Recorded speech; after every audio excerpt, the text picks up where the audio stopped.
Hello and welcome to the No Hair, All Heart podcast. I'm your no hair, very bald host, Mookie Spitz, and I'm absolutely thrilled on this 250th birthday of our great country to have Rich Logis on the podcast today. He is the founder of Leaving MAGA, the author of One Betrayal Too Many, and I can't think of a better guest to have with us today. Thank you, Mookie. Appreciate you having me here. That's a lot of pressure on America's birthday, but I'm going to do my best here. I already think you've done tremendous service to engaging a conversation that many Americans, frankly, on both sides of the political aisle, believe is long overdue.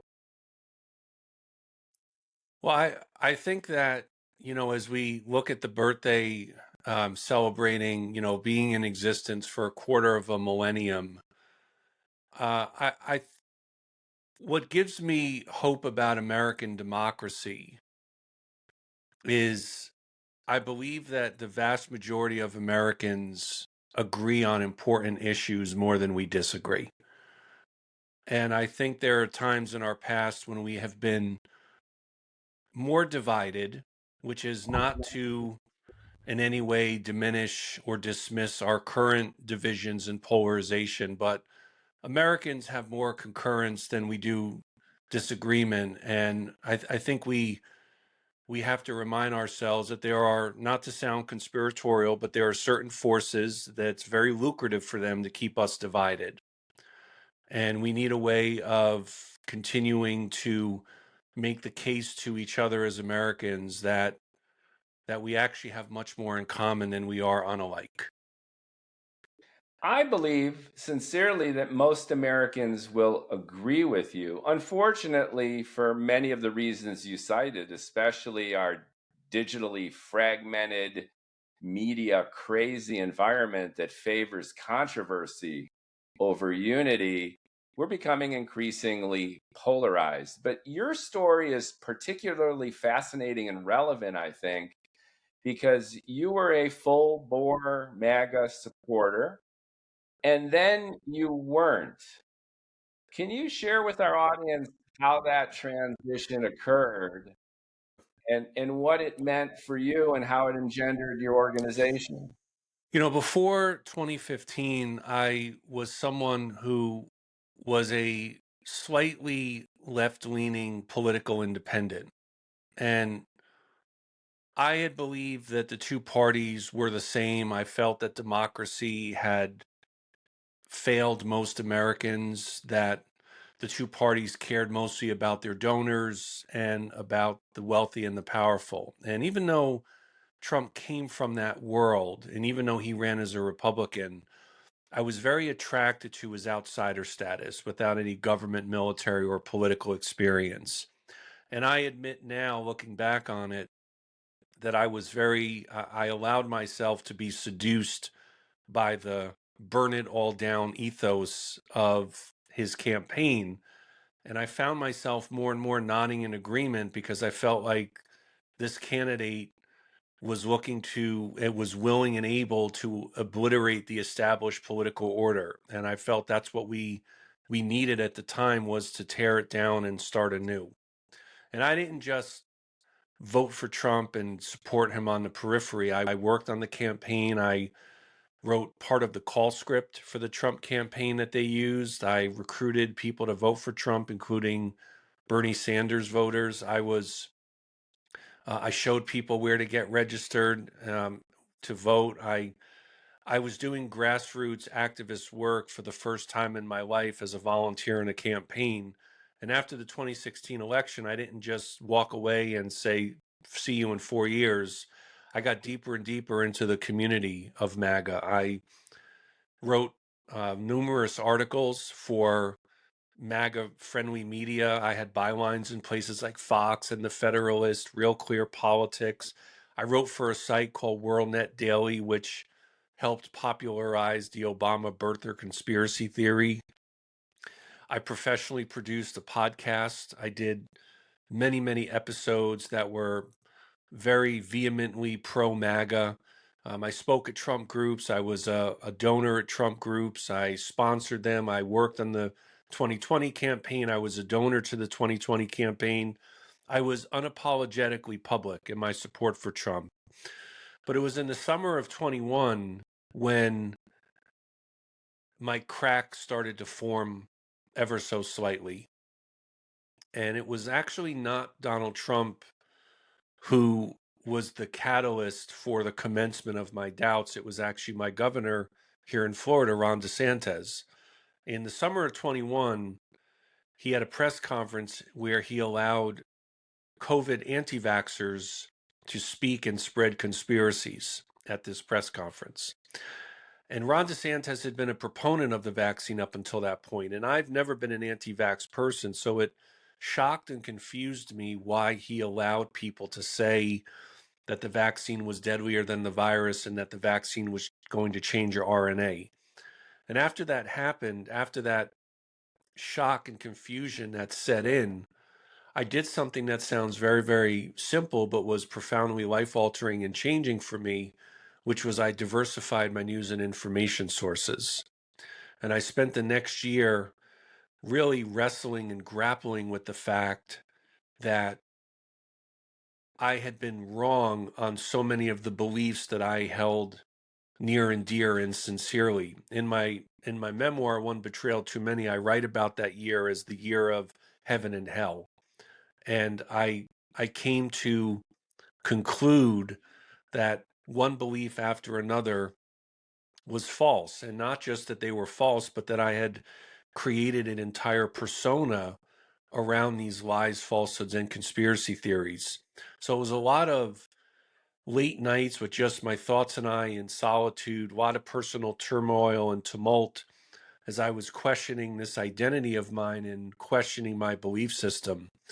And the final straw for me, which was the day that I quietly and privately left MAGA, was May 24th, 2022, which was the day of the Uvalde, Texas school shooting. And even though Trump was not in office, I knew exactly how he and the GOP would respond, and they did as I anticipated, which was calling for more guns and more access to guns. But even though I left quietly, Mookie, there was something that had really been gnawing at me because I was always so unapologetically public in my support for MAGA. I felt that I needed to reciprocate that and go public in my renunciation. And it was on August 30th of 2022 when I published a mea culpa. And in that apology, I said that I was sorry for supporting Trump and MAGA and that I wanted to apologize to anyone I may have hurt with my words, deeds, and rhetoric. And the God's honest truth is I never thought that anybody would care. I figured I'd get a couple comments, I would close that chapter of my life, and I would move on. But it turned out that people really did care. And I received one message after another from people who have close friends and loved ones who are in MAGA, very desperately asking me how to get through to their loved ones and their friends. And born from all of that came our organization, Leaving MAGA, which we founded as an exit ramp and a new community for people to walk away from MAGA extremism. And I'm happy to say that we're in our third year as an organization, and we have never been busier and more active than we are right now. And I take no credit for that. That's a testament to our team, but we created this new community for people to have a place to go and a new destination to empower them to walk away from MAGA. Tucker Carlson, Nick Fuentes, Marjorie Taylor Greene. You're not alone in throwing in the towel on MAGA, and everyone presumably has their own ideas, their own rationale for doing so, but clearly there's a building schism within the core of the MAGA base. You'll always have the MAGA faithful. I see them on TikTok leaving me mean comments every day when I rant. But things are changing, and you're a trailblazer. in a sense, in leading this Leaving MAGA movement. Why do you think you cracked early? And why do you think that momentum is building now more than ever before? I think that there are more people than ever who have privately left MAGA. I think there are more people than ever who are quietly questioning their beliefs and wondering if this movement any longer comports with their values. And I say this because I do believe, Mookie, that deep down, most people in MAGA are good people. I don't defend anyone's ignorance, including my own. All of us chose to support MAGA. No one was coaxed or coerced into supporting Trump and the movement. But people in MAGA, I believe, deep down are good and decent people who have been led astray and have had their natural fears and concerns exploited and manipulated. But we have to give people an off ramp if we're going to ask them to leave, because it's very scary to leave MAGA when MAGA has become part of your identity, your being, and your personhood. There are really two reasons that made it so difficult for me to leave. The first was I had developed, when I was in MAGA, a second family. And as embarrassed as I am to admit this, sometimes that second family took precedence over my own blood family. And I neglected at times my duties as a parent, as a husband, and as a business owner because of my MAGA activism. I spent money on a podcast that should have gone to, in hindsight, my family and my business, but I put it toward being this aspiring MAGA pundit. So the second family was one of the reasons it was so excruciatingly hard to leave. But the other part of it was the acknowledgement that so much of what it was that I believed turned out to be wrong. And it is not a natural act for our Homo sapien species to want to admit that we are wrong. And it's not so natural for us to apologize, especially publicly. But I think that for most people in MAGA, my hypothesis of this, of what's going on, is that I think most people in MAGA know that something is amiss in the country. I think they know that the president is dishonest and is a dishonest broker. And there's a red line that everyone has to come to, that prompts them to start to question what it is that they're supporting. In my case, I consider myself very lucky for a couple of reasons. One is my curiosity never fully evaporated. And yes, the flicker of the the flame of curiosity may have been a mere flicker, but it was never fully extinguished. And it's what led me to go and expand my information aperture and integrate more and more news, different news and information into my media diet, because all I had consumed was MAGA media, the media that I wrote for. I lived on sites such as Breitbart, for example. I probably read Breitbart more than any other site that was available in the MAGA media sphere. So that's one reason that I'm lucky. I consider myself fortunate, which was that I had the sense to question and say, something isn't right here. I'm going to go ahead and seek out different information from right-wing media. And the other reason I consider myself really lucky is when I left MAGA, I had nowhere to go. I knew I had to leave, but it was really unnerving for me knowing that I was going to walk away from that second family and lose contact with them, because I had developed several close-knit relationships where we shared our hopes and dreams and fears together, and we went to kid events and holiday events and birthday parties. It was really like having a family, being with my fellow MAGA compatriots, breaking bread, doing all of the things that people who are close to each other do. But having nowhere to go, it was I came out on the right side of this very fortunate, But I realized that if we're going to ask people to leave and walk away from MAGA extremism, we have to give them a place to go. And that's the logic behind why we created Leaving MAGA as an organization. Because if we're going to ask people to leave one community of MAGA, we have to give them a new community where they can reclaim their individuality, their agency, and their empathy. And I think there's two parts to leaving, because people ask me, what does leaving actually mean? And the first part is, it's not enough to just distance oneself from the president. To leave, you have to also renounce the lies, falsehoods, and conspiracy theories of MAGA politics. And the second part is we need to build up democracy rather than tear it down. And the way we define that is a point that I made at the outset, which is to make the continued case that we agree more than we disagree as a people.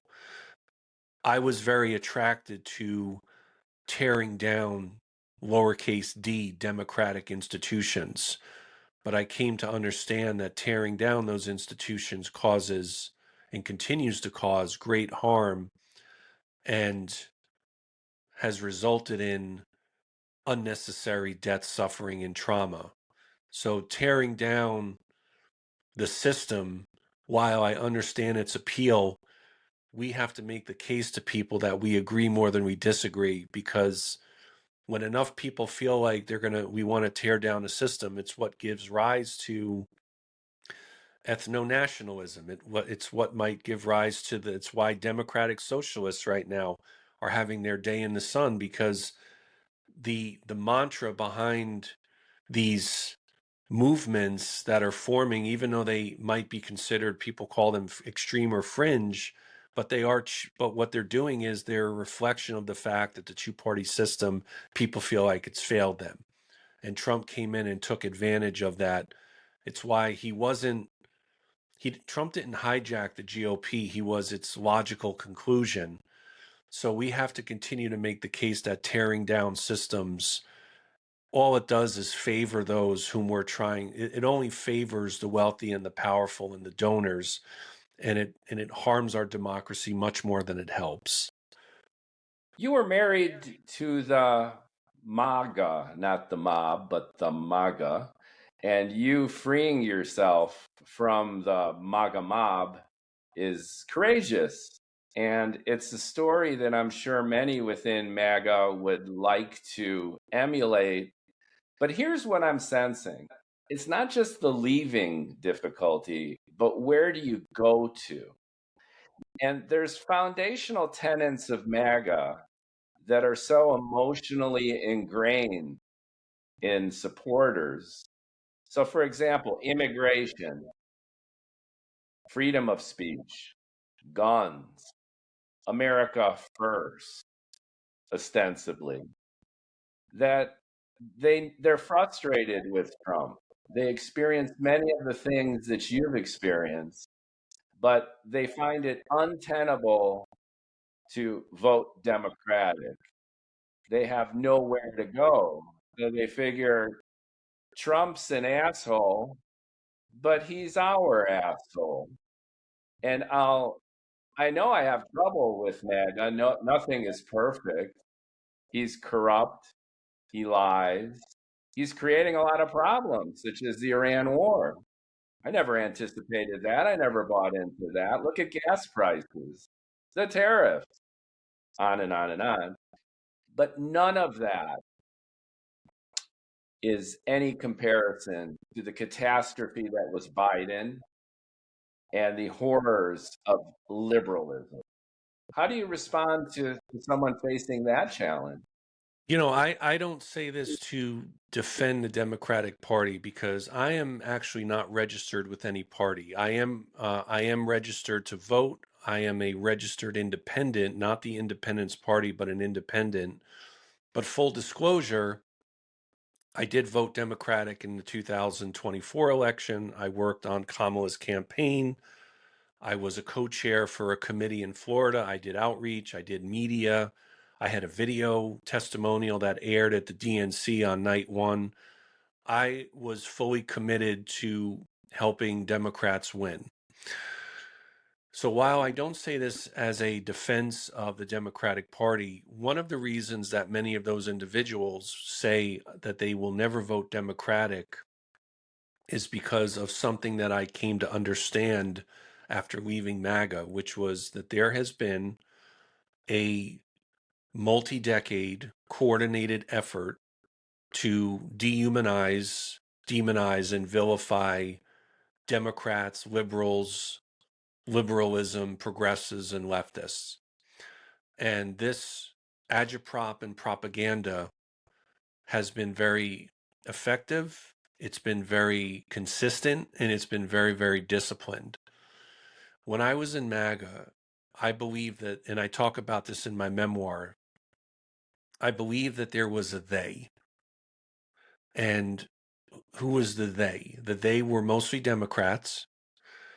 This was a they who were trying to abridge my rights, trying to indoctrinate my kids, trying to take my guns, looking to replace white people with brown people and foreigners, persecuting Christians, trying to transform America into a communist or socialist nation. Sound familiar? This was the they that I believed. And I thought that anybody who was in opposition to us, whether they were Democrats, Republicans, Independents, someone like Adam Kinzinger, who wrote the foreword for my memoir, anyone who was against us, we considered to be an existential threat. So for those who might say they don't want to support Trump, but they can't become a Democrat, I would invite them to inspect the reasons why they might be so adamantly against Democrats. And I suspect that if upon close scrutiny, that they would discover that they have believed a lot of the mis and disinformation that has proliferated for decades about Democrats, liberals, and liberalism. And I'm not saying that Democrats or liberalism get everything right. There's no one group or ideology that gets everything right or wrong. I don't think writing off conservatism writ large is fair either. You know, I think most people probably have, while I think that the majority of the country probably would favor liberalism if they understood that it's meant progress, people still hold some conservative beliefs, and we have to respect that no one's a monolith and that we can hold what might seem to be contradictory beliefs. You know, I'm a firearm owner. I have a concealed carry permit. I'm not an anti-Second Amendment person, but I also know that our federal firearm laws are probably 50 years lacking, and we have a Supreme Court whose part of their decisions have made it easier for people to get guns who should not have them. But having said all of that, I think that the people who would say I can never vote Democratic, the mis and disinformation and propaganda that they have consumed have convinced them into believing that Democrats that they are not just wrong and misguided, but that they are evil. And that's something that I believed, and I realized after leaving MAGA, I had allowed myself to believe. It's why I thought that if the Democrats had won in 2016, that they would have seized power indefinitely. And to say that now, Mookie, sounds so delusional, but it's what I thought at the time because I didn't realize how influenced I had been by that right-wing propaganda. And I think that's a good point to make also to those who are going to see this and to try to understand, you know, why does my friend, you know, who's educated and intelligent and is a good person, why are they MAGA? While I don't again defend anyone's ignorance, it is important to stress that all of us are susceptible to being influenced. And good people of integrity, of high intellect can be influenced. That is how effective so much of this anti-liberalism and anti-democratic propaganda has been over the last many, many decades. History has yet to decide whether Donald Trump is a symptom or a cause. We had the Tea Party movement erupting as backdrop, and the timing was perfect for his opportunism. Not to blame the victim here, at least in terms of your story, but the Democrat Party has had its own excesses and its own critical failures. We could go through the list: the border policy under Biden, the bailouts during COVID that precipitated inflation. We have a long list of problems that the Democrats have essentially created for themselves. So, to what extent should we see the Democrats engendering some of the forces that have led you and millions of others to embrace Donald Trump? And by leaving MAGA, are any of these problems solved? And have the Democrats learned anything at all since this Trump catastrophe rolled down the escalator in 2015? I think that one of the biggest flaws of the Democratic Party is that they are afraid to speak to people who are outside of the base. I remember last year, and you may recall this also, Mookie, and those who are going to see and hear this might remember, there was a time when Democrats were doing town halls in red areas. And I remember thinking, that's great. This is exactly what the party needs to do, because it can court voters who very rarely hear from their Republican leaders, because the Republican leaders don't really need to campaign to win in these districts. So they avoid the voters. But I remember thinking, oh, Democrats are going into these areas. They can humanize each side can humanize each other, and instead of one side calling the other, uneducated, uncouth hicks, the other side can then say, well, it's harder to say, well, Democrats are Satan worshiping communists. It was a way for people to get face to face with each other, and the Democrats could bring some kind of message and show, hey, even though many of you haven't voted for us, we care about your well-being. Dems were doing that, and then they just stopped. And I know why it is that they stopped, because they are petrified of speaking with people outside of the base. And the Democratic Party, just like the Republican Party, cares a lot about what their donors want. And I know that, and in fairness, that's the system of politics that we're in, right? Because of Citizens United, you need massive, massive amounts of money to be able to compete in politics. And I understand that argument, and I don't dismiss it, and I'm not oblivious to it. But I would like to see Democrats start doing that again, where they go into red rural areas and engage with voters there. Leaving MAGA as an organization, something that we have increased in our own outreach this year, is we are going into more red and rural areas. For example, we have a texting program where we text with people in Florida who are in red rural areas. We are doing outreach that we're going to be starting soon in Montana, where we're going to be going into red rural parts of Montana, which is pretty much most of the state that we're going to be in. So why? Because we are looking for people to have conversations with who have maybe quietly left MAGA, or that they're privately having doubts. We've got our billboard campaign that we're running across the country. We've had 25 billboards in 18 states. And the message of the billboard is very simple, welcoming, and inviting. It is, having doubts, you are not alone. So we are looking for people who are looking for us. Now, for those who leave MAGA, what is true is that of our leaders right now, after they left MAGA, even though some of them don't identify as Democrats, they did vote Democratic in opposition to MAGA. Now, we as an organization don't have any kind of litmus test. In fact, we have people who still identify as Republican and conservative who are in our community. So we don't require anyone to have to become a Democrat or a liberal or a progressive or a leftist or a democratic socialist. But it is true that after one leaves MAGA, they tend to vote Democratic because those are really our two options. I know that we have third parties, but as a two-party system, we have to, no matter what we do, we wind up falling on a side.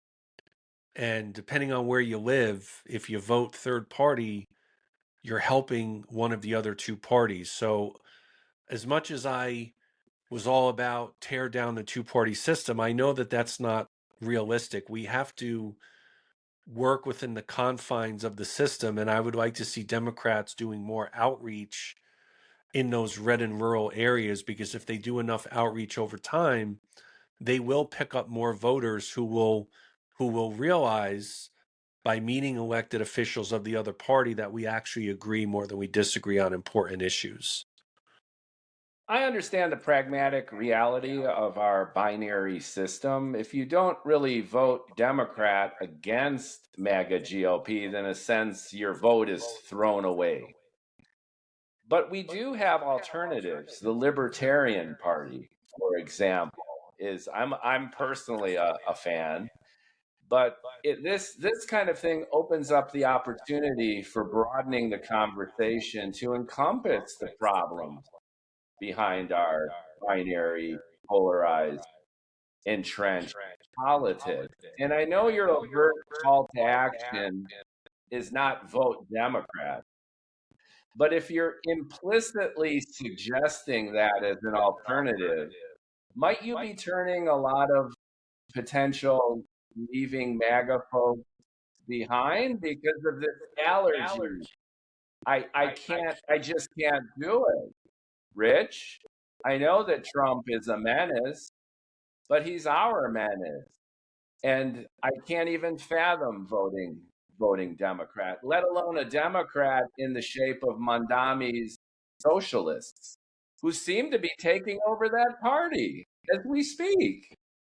Well, I think I think with the rise of democratic socialists, it's showing the that there are many who might be democratic leaning who are overall very dissatisfied with the party as a whole, because the party as a whole, the establishment Democrats are always afraid of uprisings because it disrupts the status quo. If you're an established Democrat, you've benefited from that establishment and from that status quo in whatever various forms, whether it's, Chuck Schumer, who's been in office for what, 50 years, I think is how long he's been in public office, or, and then flip side of that, someone like Mitch McConnell, who's been there for decade upon decade. And I hope that he is okay. Just to be clear, I know that he had another health issue recently, Senator Mitch McConnell, and I am hoping that he is okay. But I think that I think that the two parties tend to be afraid of different ideas, and we as Americans can't be afraid of ideas. If there's, I think that the more ideas at the table, like you're mentioning the Libertarian Party, there's media that exists that tends to be libertarian, and I encourage people to always keep a diverse assortment of news and information and hear different ideas and hear different perspectives, and actually we can better learn how to agree to disagree. And that's something that's gotten lost because of sorting, because of gerrymandering, because it's human nature to want to spend more time around like-minded people. Something that we do at Leaving MAGA is we have a Tuesday night support group, and that support group, it's not for people who are in MAGA or left MAGA. It's for friends and family of those who have friends and close ones still in the thrall of MAGA. And something we talk about at the support groups is very focused on self-care, how to navigate relationships, but something that we really stress and emphasize at the support group is to cease trying to change the minds of other people, to think that we can change another person. No one can actually make another person change. The change has to come from within. When I was in MAGA, there's nothing, Mookie, that someone could have said to me that would have made me leave MAGA. It had to happen on my own. And we give people that space when they're, if you know, we've actually had more people than ever reach out to us who are in MAGA saying to us that they're afraid and that they're having doubts and that they're thinking about leaving. And I know that part of the reason that that's happened is because of the billboard campaign that we've run. We've got more boards that are going up we've got a board going up in rural Montana. We've got one going up in rural Georgia. We've got one going up in rural Washington State in the coming weeks, and that's on top of the other 25 that have gone up. So I know that people are seeing these boards and they're coming to us and they're saying, hey, I'm in MAGA, but I'm really scared. I'm nervous. I'm afraid. I don't know what to do. And I personally reach out to all of those individuals. I don't try to change them. I don't try to say, hey, you need to now vote Democratic. You need to become a liberal or a progressive.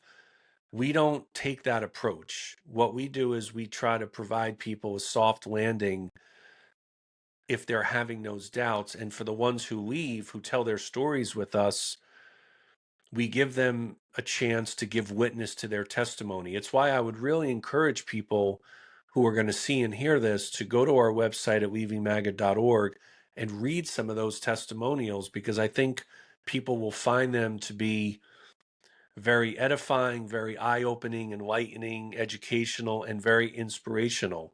And they'll see that people went through a process and an odyssey of struggling with beliefs that they no longer held to be true anymore. And I appreciate you saying about the courage part. I don't think of myself that way, but I do think of our leaders who left as being very intrepid and courageous themselves, and exhibiting the bravery that it takes to go public and say, I made a mistake. Hi, I'm Rich, and I'm a MAGaholic. There's a lot of similarities between Leaving MAGA and Alcoholics Anonymous and organizations where groups of people form communities for support to overcome a form of addiction. And in ways, this is a ideological cult-based addiction. And you don't even need to talk ideology these days. It's just affordability. You have millions of farmers, due to the tariffs, are screwed. You have everyday Americans paying record for gas, inflation continues, promises unkept.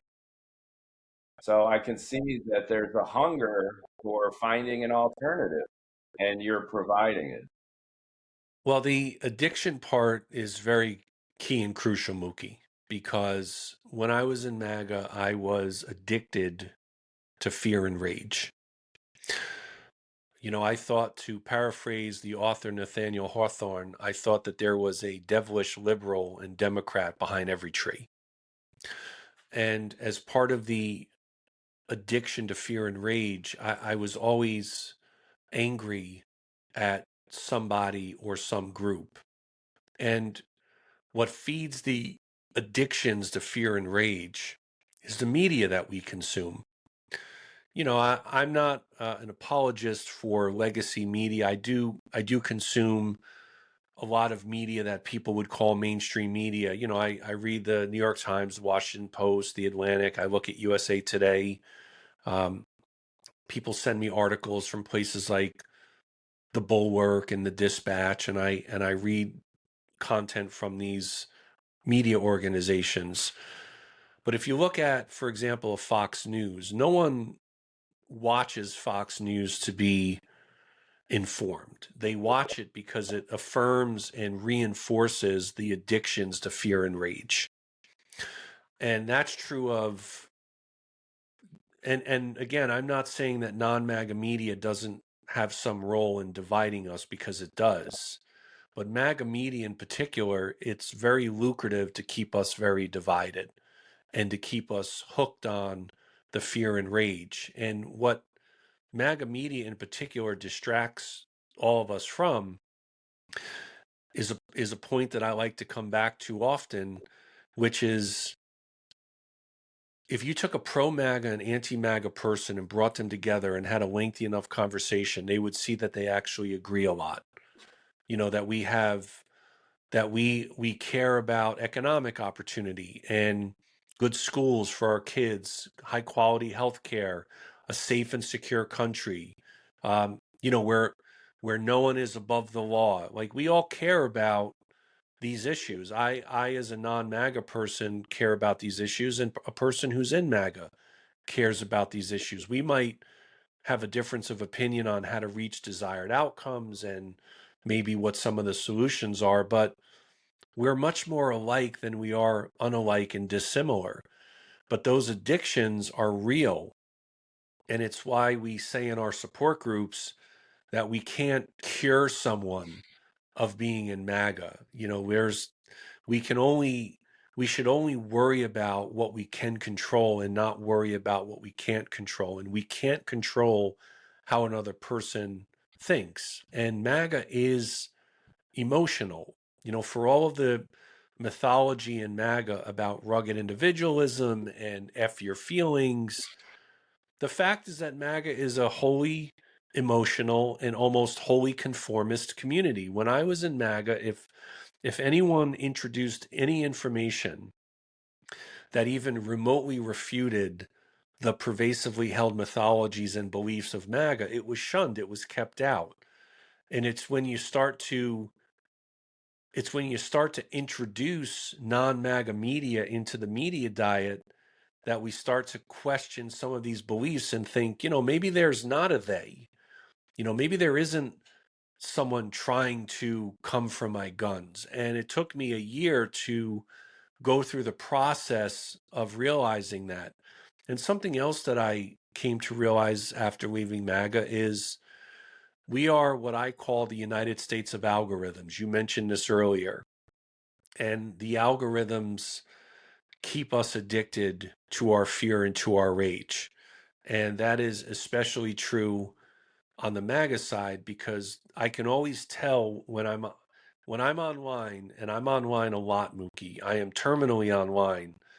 I can tell when I receive comments from people in MAGA how online they are and how much mis and disinformation they've consumed. And I think that mis and disinformation has reached a level of crisis proportions in our country right now. And while I'm not wholly against I am nervous about the fact that it is blurring the line further between what is fact, what is fiction, what is real, and what is fantasy.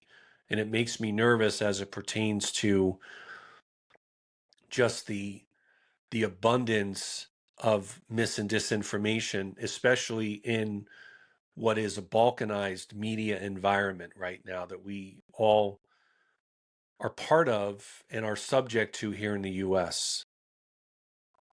I rant from my kitchen, so I do little political and social POVs, and I'll post 3, 4, 5, half a dozen times a day. And I'll literally be listening to a Fox News or OAN podcast, and I'll notice sometimes within minutes that the detractors that I engender on my posts, especially on TikTok, cut and pasted from the verbiage and the messaging that I just heard on Fox. So I'm expressing an opinion which is often bipartisan. I slice and dice based on the issue. I'm the libertarian bald guy. But if I ever criticize MAGA or Trump, boom, like reflex, a tsunami comes out. which is literally the talking points I just heard from the right-wing media. There's no filtering, there's no critical thinking, there's just regurgitation. And it's prevalent. It shows you how effective and disciplined the messaging is. And it's been that way for years upon years upon years. And it's why it's very lucrative if someone is in MAGA media and can build a big enough audience. It's very financially rewarding to keep those talking points uniform. And that's one thing the Democrats need to learn from, I frankly. agree. The Agree. Democrats are tortured by their own identity politics. They're fragmented based not only on identity, but these pockets of self interest. Whereas the right, especially MAGA, they have one, two, three, four, five key talking points. They're repetitive, they're crystal clear, they're simple, they're memorable, and they'll swap them out.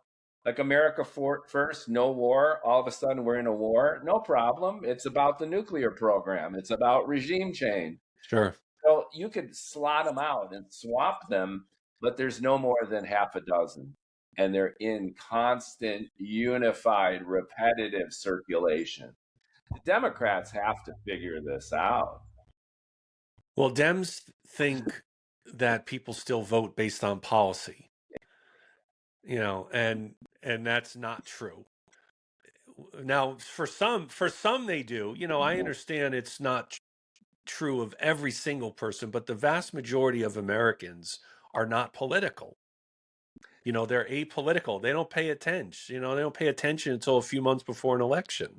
Yes, exactly right. Exactly right. So, all right, I'm MAGA Mookie, and I've had enough with the Donald. I come to your website. What's going to happen? What benefits can you provide me? And then the last few minutes, can you give our viewers and listeners an impression and an assurance and an encouragement that leaving MAGA might be less difficult than they think, that you offer tools and resources and benefits that can emotionally help them through this transition, and that you're not necessarily partisan. You just want to free people to think and act for themselves. Yeah, we are nonpartisan organization. As a nonprofit, we are required to be nonpartisan. One of our nonprofits can be somewhat political, but we can't be partisan. So anyone who reaches out to us, the first step that we take is they hear from me. And I do that with everybody who comes to us, whether they're having doubts or whether they've decided to leave. And for those who leave, we don't pressure them, but we invite them to empower themselves by telling their stories publicly. It's why right now we've got nearly 36 stories at our website of people who, for a variety of reasons, went through their own journey and odyssey and decided to tell their story and give witness publicly to their testimony. We don't require anyone to go public. There are some members of our community who left, who have remained private, and that's okay. No one is ever pressured into doing that, into telling a story. Those are for the ones who leave. For the ones who are having doubts, same approach. I reach out to them. And the conversations that I look to have with people who are having doubts is to acknowledge the humanity of themselves and to not judge them for their past actions and decisions and how they voted. This is something that I have really stressed to people who are liberals and left leaning and have never been, to their credit, have never been MAGA. What I tell them is that if someone in MAGA is thinking about leaving and they feel like they're going to be harshly judged and ostracized and censured, they're not going to come forward because no one wants to be shamed. And if we can if Leaving MAGA can have if there's anything we can achieve, what I hope is that we destigmatize the benefit of changing one's mind and we normalize that it's okay to say that we made a mistake and that we were wrong. So if I were to hear from MAGA Moogie about I'm thinking about leaving, we're going to give MAGA Mookie, we're going to give you a safe, non-judgmental community where you are going to be able to meet others who can very much respect your individual journey, but relate to some of the turmoil that you might be going through. Because when you question your identity, it's not easy to leave. We try to make it easier by giving the off ramp, and I'm going to continue to build that off ramp for people who decide to leave, and for those who are having their doubts, and anyone who hears this, who's in MAGA, who right now is thinking, I'm not sure if MAGA is for me. I would really encourage you to please reach out to us. I know what you're going through. I can relate to you. If you're having doubts, you are not alone. You've got a community with us.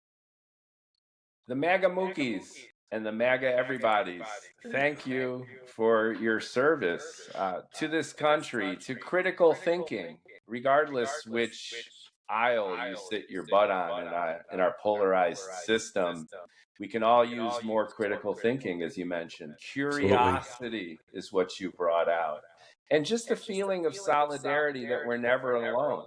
We join one tribe for strongly emotional reasons. Heads up, Democrats, it's emotional, it's not intellectual. And we could very well leave and join another group of people of like-minded souls who ultimately, again, to your point, Rich, just want a civil society where our kids are educated and safe, where we can earn a decent living, where we can respect each other's opinions. And frankly, we've entered an age in America at our 250th birthday where the opposite is happening, and we're all very, very frustrated. So thank you very much for what you've been doing. Links and description in the descriptions below, leavingmaga.org. Leavingmaga.org. You can talk directly to Rich. He wants to hear from you. Share your story if you're willing to share it. And let's, at the very least, keep the conversation going. Thank you so much, Rich, for making time on this 250th birthday party of the great American experiment. Yes, happy birthday to America. And thank you, Mookie, for having me. Really appreciate it. It's been a real pleasure. Thank you. Thank you.